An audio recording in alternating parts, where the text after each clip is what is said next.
Hi everyone, welcome back to Betrayed. Thanks for joining us today.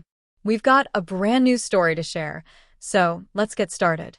Hey there! It's time for another incredible story from our space.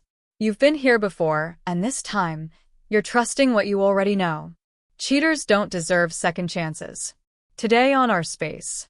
In life, are there really such things as winners and losers? Cheating wife said she was working late. So, I followed her, gathered proof, and surprised her with divorce papers at their hotel. I'm a 35-year-old man and my wife, Paula, is 36. We've been married for 10 years. Our relationship has some non-traditional aspects. For example, I'm a stay-at-home dad. That wasn't exactly our original plan, but it happened naturally and turned out to be the best decision. We had twins, and when Paula got the chance to lead a regional branch in another part of the country, it didn't make sense to turn it down. I had a job at the time, but I quit because her new position would bring in much more income than I was earning. So, we moved away from the city where we had met and married to a bigger, more developed city. At first, I looked for a new job, but in the end, we decided I should stay home and take care of the kids. At the time, it didn't seem like a bad idea, and even now, I can't say I regret it. Although, part of me misses the personal satisfaction that comes from doing work I enjoy. Anyway, that's in the past now, and I've gotten used to being home most of the time. I've also picked up some new skills and started writing short stories, which I've had published on online literary platforms. That gives me a bit of fulfillment. One concern I had before becoming a stay-at-home dad was whether Paula would change once she became the main provider. You might think you know someone, but major lifestyle changes can reveal their true nature. Money can really change people. You'd be surprised. Thankfully, I didn't notice many moments where she used her position against me. Although, I do think the way I used to randomly buy her gifts isn't quite how she spends money on me now. But honestly, that was my only real complaint until now. The main reason I'm sharing this today is because of a second issue. I understand Paula leads a big team and needs to make sure everything is running smoothly. So, she often has to work late. Sometimes, that means canceling plans we made after arranging for a nanny or a relative to watch the kids. That part really bothers me because it feels like we barely spend any quality time together. Again, I know it comes with having a career-focused wife, but it can still be upsetting. Working late can be a real excuse, but lately, I've started to feel like it's just a cover-up. Before now, I never had any reason to suspect Paula of cheating. But something happened recently that made me think otherwise. She was showing me some photos on her phone. In the small image preview bar below the photos, I saw a picture that looked colorful and lively, like it was taken in a nightclub. We don't go to clubs together. While I wouldn't mind if she went with friends, she never mentioned it. It was a Saturday, and the night before, she had been working late. That made me start to think. I didn't say anything. She wanted to watch a movie, so when she went to make popcorn, I quickly picked up her phone and checked the gallery. Sure enough, the pictures were from a club. She was wearing a very short dress, holding a drink, and standing close to a man. His face was right next to hers, and his chin rested on her shoulder. She looked very happy. I don't know how I thought so fast, but I sent the photo to myself and then deleted it from her phone. Something didn't feel right. Even though I could have just confronted her, I've been in situations in the past where I was gaslighted so badly that I couldn't even tell what was real. When she came back with the popcorn, I think she noticed I had just put her phone back, but she didn't say anything. Later, I checked again and saw that the photos had been deleted. That confirmed two things. She saw me with her phone, and she knew there was something wrong with those pictures. In the weeks that followed, I started paying closer attention. One night, she came home wearing different heels than the one she left in. Another time, she was chewing minty gum, but I could clearly smell alcohol on her breath underneath it, and I think my suspicions truly began to grow from that point onward. And I don't believe I'll be at peace until I know the truth. Asking her directly would be the easiest way to find out what's going on. But it would also give her the easiest chance to lie and cover everything up. After that, she'd be even more careful and less likely to make any mistakes. It's not that I want to believe my wife is cheating, but if she is, I need to know. After 10 years of marriage and having 2 children together, I feel like I deserve to know who she really is. If I get confirmation that she has cheated, I won't hesitate to walk away. I'd really appreciate hearing what others think of this situation. Maybe I'm overreacting, but I doubt it. Being a stay-at-home dad is not a small role. I've taken it seriously and worked hard to create a loving, stable home. Still, I don't believe I'm imagining things. What I'm describing isn't just a gut feeling anymore. It's a series of small red flags that, when added together, start to form a much bigger, more troubling picture. This situation can't continue forever. I deserve peace and honesty in my marriage. Update 1. I now know for certain that I'm married to a cheater. It took me a long time to accept it, but the truth is undeniable, and it's shocking.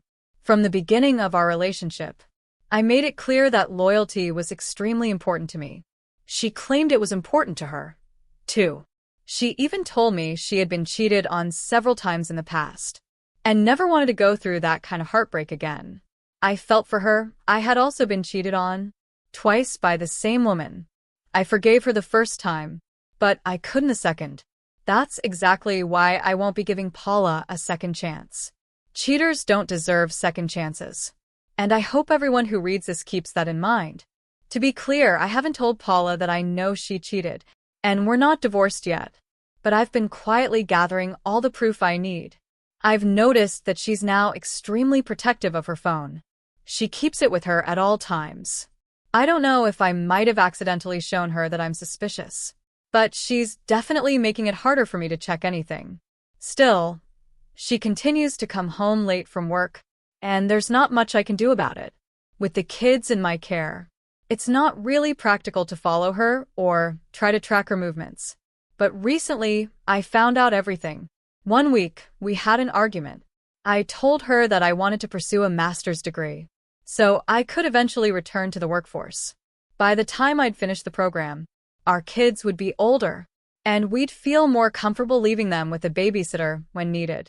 She didn't like the idea at all.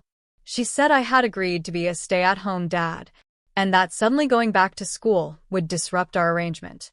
She kept repeating that her salary was enough for both of us, as if the issue was just money. Then she started saying it would hurt the kids if I weren't around all the time. She brought up every excuse she could think of.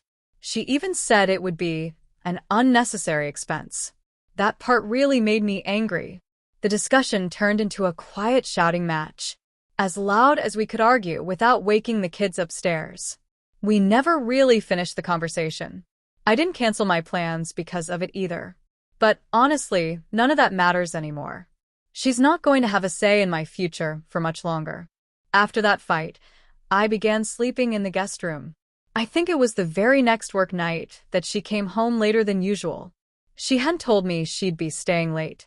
She just walked in, unlocked the door, and headed straight to her room. As she passed through the hallway, I could smell alcohol on her. I remember feeling incredibly disappointed.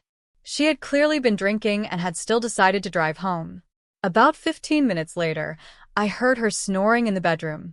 She had taken a shower, changed, and gone to bed right away. I had originally planned to ask her why she came home so late without saying anything, but when I saw her phone lying right next to her on the bed, I knew I had a chance to look through it. That was the moment I discovered everything she had been hiding. I went straight to her photo gallery and kept scrolling.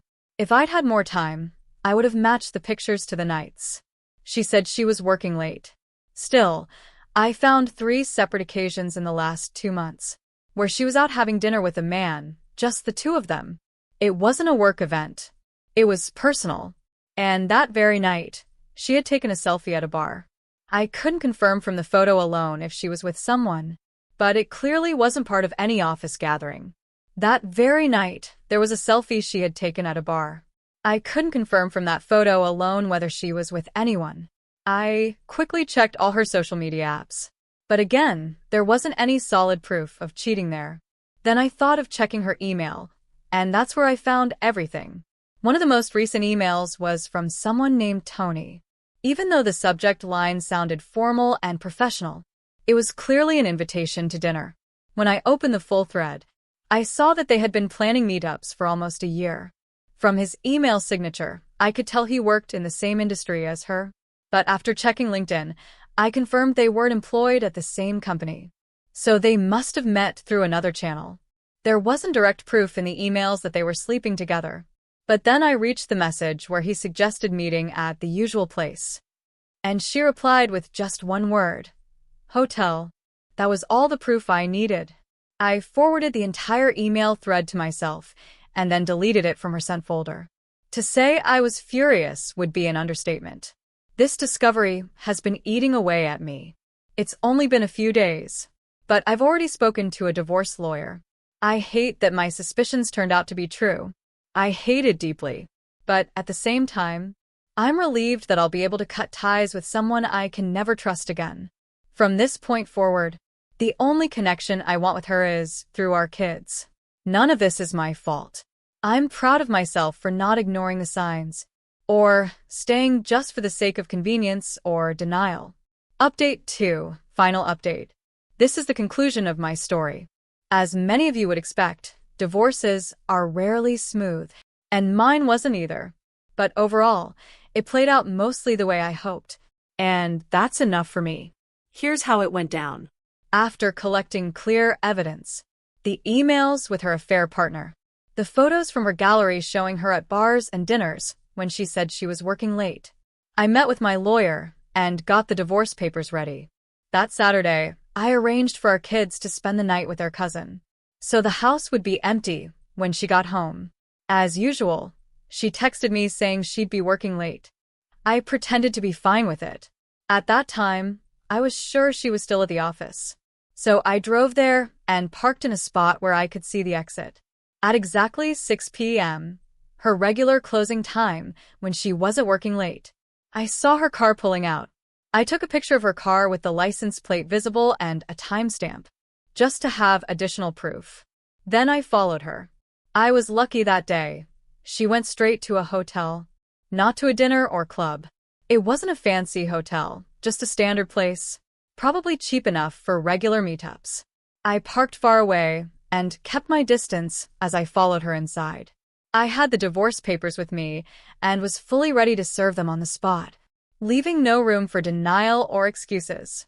She didn't see me as I followed her up the stairs and watched her walk down a long hallway to the room she was meeting Tony in. As soon as the door closed behind her, I walked up and knocked. The strange part? A man's voice called out, "Who is it?" And I couldn't help but do the cliché thing. I said, "Room service." I stood to the side, so he couldn't see me through the peephole. I figured if he knew she was married, he might recognize me. Besides, I was dressed way too casually to pass as staff. He opened the door, looked one way, then the other, and then saw me. He asked if I was the one who knocked. I said yes, took out my phone to record, and before he could say anything, I told him, "Go get Paula. Tell my wife to come to the door." He looked stunned, and before I could even wait, I pushed past him into the room. That's when I saw Paula standing by the bed, taking off her jewelry. Her dress was already unzipped down her back. When she saw me, she jumped in shock. I was the last person she ever expected to see there. Just a few minutes before walking into that hotel room, I had sent her a message. It read, "This is the drive that's been keeping you working late nights, huh?" You can hear my voice shaking in the recording. I already knew she was cheating, but seeing it with my own eyes, it nearly broke me. The video wasn't long.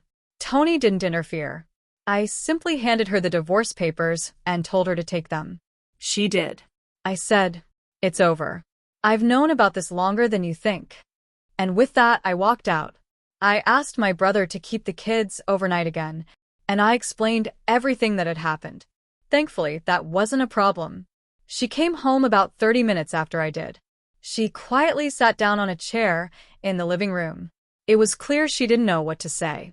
Eventually, she asked, "Can I explain?" But I told her not to bother. I wasn't interested in hearing another lie to my face. She stayed silent after that. All I asked was for her to sign the divorce papers and not make things harder than they needed to be. She signed them a week later. The divorce process went smoothly, mostly because I had gathered enough documentation, emails, pictures, recordings, and texts. I even matched the emails and gallery photos with messages where she claimed she was working late. Being a stay-at-home dad helped support my case. Those frequent late nights didn't reflect well on her role as the more stable parent. In the end, I was awarded 70% custody of our children, which I was more than happy with, since I hadn't had a full-time job in years. I was also granted alimony. And, to be honest, I was perfectly fine with that. I've already started working on my master's degree applications, planning to use that alimony to invest in a better future. We decided to sell the house and split the profit. It was too big for her, considering she'd only have the kids 30% of the time, and too expensive for me to keep up with alone. In the end, I feel like I came out ahead. Divorce isn't a victory. It's not a game, especially with children involved. But I wasn't the one who destroyed the relationship. She did. It still hurts. I truly loved her. But life doesn't stop here. I'll either be okay on my own, or I'll meet someone better. Because there's always someone better. Final thoughts. I'm glad the legal side worked out in my favor. 70% custody and alimony. Justice did its job.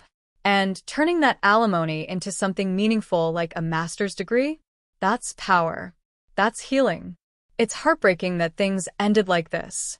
But I've learned that I'm more than enough on my own. Why do people throw away years of trust, family, and love for something so shallow and reckless? If you've got thoughts, feel free to share in the comments below. Thank you for joining us today on Our Space. Be sure to like, subscribe, and hit that notification bell so you never miss an update. Until next time.